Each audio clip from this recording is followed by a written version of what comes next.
Hello, good morning student. कैसे हो आप लोग? अच्छे हो? सभी को अच्छे रहना है, स्वस्थ रहना है।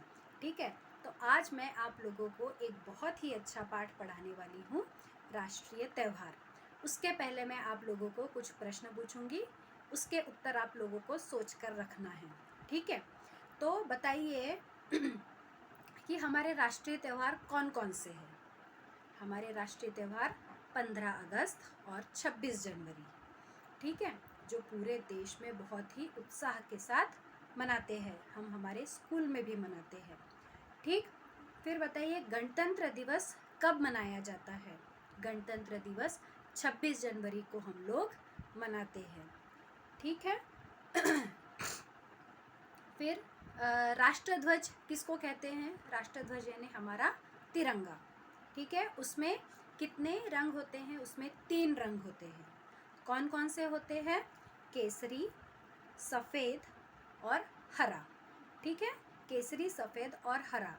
और इन तीनों रंगों का अपना एक अलग ही महत्व है। और जो सफ़ेद रंग होता है बीच में, उसके बीच में जो चक्र रहता है उसे क्या कहा जाता है? अशोक चक्र। ठीक है, उसे अशोक चक्र कहते हैं। और जो केसरी रंग होता है वो हमें हमारे वीरों के बलिदान का संकेत देता है, साहस का संकेत देता है। उसके बाद में जो सफ़ेद रंग है वो शांति का संदेश देता है। और नीचे जो हरा रंग होता है वो देश की खुशहाली और हरियाली का संदेश देता है।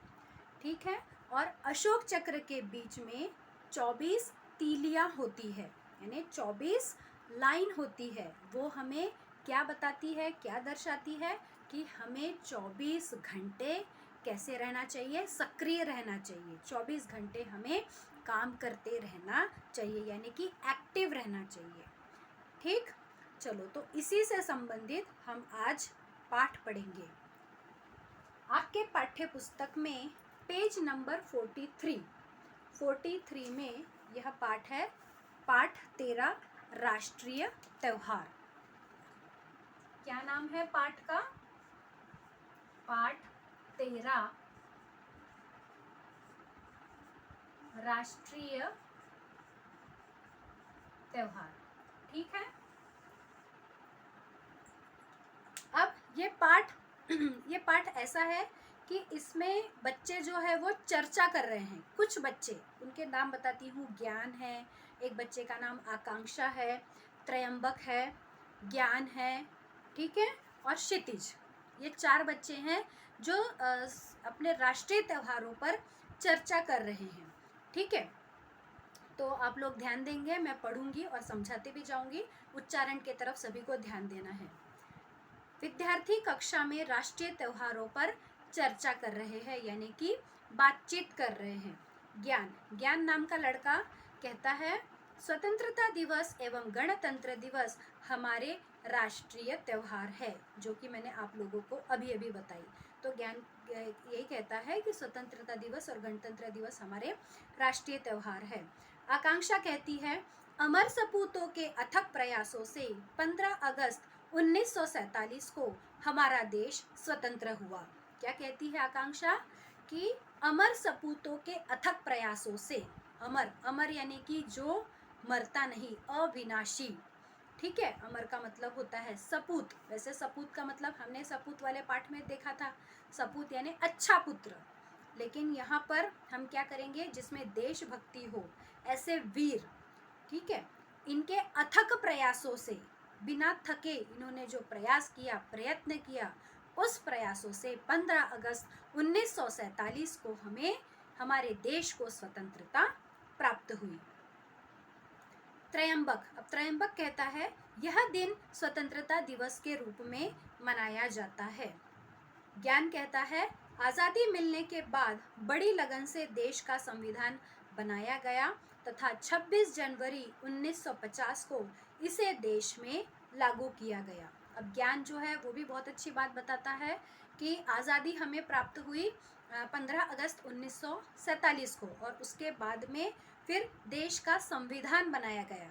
यानी कि अब देश को कैसे चलाना चाहिए? संविधान यानी शासन व्यवस्था। कि भाई देश में कुछ नियम कानून होने चाहिए कि नहीं, और वो कैसे लिखित होने चाहिए। तो उसके लिए कुछ शासन व्यवस्था तैयार की गई, उसे कहा जाता है संविधान। और इसे तैयार होने के लिए लगभग 2 वर्ष का समय लगा। और यह कब तैयार हुआ पूरा? 26 जनवरी, ये 26 नवंबर को तैयार हुआ, ठीक है, 26 नवंबर 1949 को। और इसे लागू कब किया गया? 26 जनवरी 1950 को, जो कि हम गणतंत्र दिवस के रूप में वह दिन मनाते हैं। लागू किया गया यानी कि उसे अप्लाई किया गया, पूरे देश में ये मान्य हुआ। आकांक्षा कहती है इसलिए 26 जनवरी का दिन गणतंत्र दिवस के रूप में मनाया जाता है। जो बात आप लोग को बताई वही आकांक्षा बोलती है कि 26 जनवरी जो है ये गणतंत्र दिवस के रूप में मनाया जाता है। फिर क्षितिज नाम का लड़का पूछता है 26 जनवरी और 15 अगस्त के दिन और क्या क्या होता है। अब ये प्रश्न पूछता है बाकी से कि भाई बताओ 26 जनवरी और 15 अगस्त के दिन और क्या क्या होता है। तो ज्ञान जो है, ज्ञान नाम का लड़का, वो बहुत अच्छे से बताता है कि राष्ट्रीय त्यौहार वाले दिन राष्ट्र ध्वज फहराते हैं, राष्ट्रगीत गाते हैं, राज्य, जिला, शहर, गांव तथा विद्यालयों में इन त्योहारों को धूमधाम से मनाते हैं, प्रभात फेरियां निकालते हैं, जगह जगह सजावट और रोशनी की जाती है। जैसे कि हम लोग को भी पता है कि इस दिन क्या होता है। राष्ट्रीय त्यौहार वाले दिन हम स्कूल जाते हैं, उस दिन राष्ट्र ध्वज फहराया जाता है, हमारे स्कूल में मुख्य अतिथि आते हैं, या तो फिर हमारे शाला के मुख्य अध्यापिका जो प्रिंसिपल रहते हैं वो, है ना, संचालक जो भी है जिनको हम अतिथि मानते हैं, वो राष्ट्र ध्वज फहराते हैं। फिर राष्ट्रगीत गाए जाते हैं, भिन्न भिन्न प्रकार के कार्यक्रमों का आयोजन किया जाता है जो देशभक्ति से भरे होते हैं। और राज्य, जिला, शहर, गांव सभी में ये त्यौहार बहुत धूमधाम से मनाया जाता है। प्रभात फेरियां निकाली जाती है। प्रभात फेरियां, प्रभात यानी सुबह, और उस समय क्या होता है कि कुछ लोग जो है वो साथ में एक साथ मिलजुल करके देशभक्ति वाले नारे जो है वो एक साथ जोर जोर से बोल करके रास्ते में घूमते हैं, उसे प्रभात फेरी कहते हैं। तो इस दिन यह भी किया जाता है, जगह जगह सजावट और रोशनी की जाती है। ठीक है, तो बच्चों आज के लिए इतना ही। इस पढ़ाए गए पाठ में हमने कौन कौन से कठिन शब्द देखे वो अब हम देखेंगे। पहले तो राष्ट्रीय, कठिन शब्द। राष्ट्रीय यानी क्या होता है? राष्ट्र का, ठीक है, यानी हमारे देश का। फिर चर्चा, ये बच्चे जो है वो आपस में चर्चा कर रहे थे, यानी कि बातचीत, एक दूसरे के साथ में बातें कर रहे हैं। फिर स्वतंत्रता, स्वतंत्रता यानी आजादी। उसके पश्चात गणतंत्र, गणतंत्र यानी क्या होता है? प्रजातंत्र। गणतंत्र यानी प्रजातंत्र। अमर,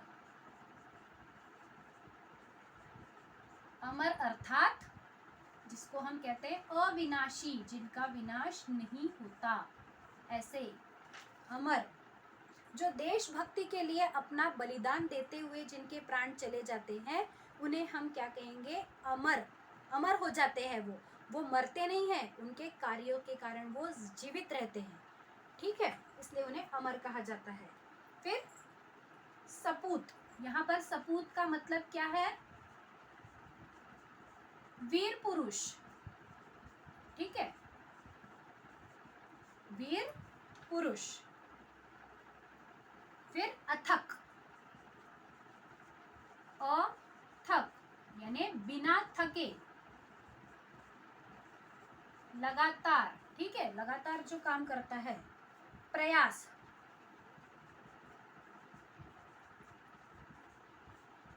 प्रयास यानी प्रयत्न, फिर लगन,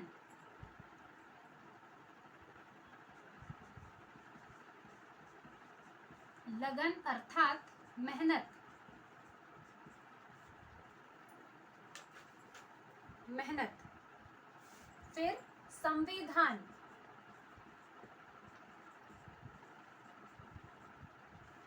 अर्थात शासन व्यवस्था, शासन व्यवस्था, और प्रभात,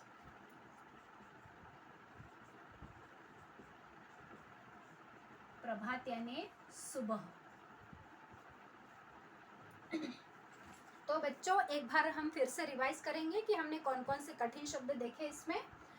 राष्ट्रीय यानी राष्ट्र का, चर्चा यानी बातचीत, स्वतंत्रता यानी आज़ादी, गणतंत्र यानी प्रजातंत्र, अमर यानी अविनाशी, सपूत यानी वीर पुरुष, अथक यानी बिना थके, प्रयास यानी प्रयत्न, लगन यानी मेहनत, संविधान यानी शासन व्यवस्था, और प्रभात यानी सुबह।